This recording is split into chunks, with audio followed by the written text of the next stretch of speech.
Hi friends, మళ్ళీ వచ్చేసా సరికొత్త రంగోలీ డిజైన్తో, అలాగే ఒక చిన్న కథతో. ఇంకెందుకు ఆలస్యం, వెళ్ళిపోదామా మరి?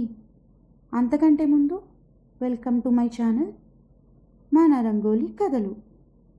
ఒక అడవిలో స్నేహితులైన చిలుక జింక ఉండేవి. ఒకరోజు వేటగాడు అడవిలో వల పన్నాడు. ఆహారం కోసం వెళ్తున్న జింక ఆ వలలో చిక్కుకుంది.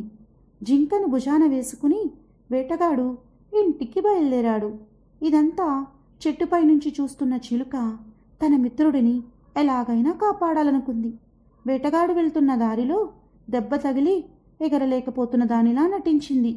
చిలుకను చూసిన వేటగాడు భుజాన ఉన్న జింకను పక్కన పెట్టి చిలుక వద్దకు వెళ్ళాడు.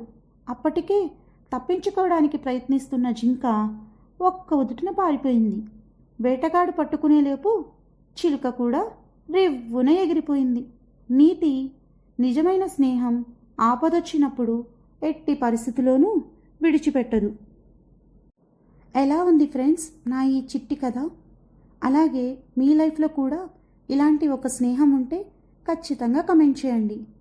ఈ ఛానల్ కానీ మీకు నచ్చినట్లయితే లైక్ చేయండి, షేర్ చేయండి, అలాగే సబ్స్క్రైబ్ కూడా చేయండి. See you in the next video.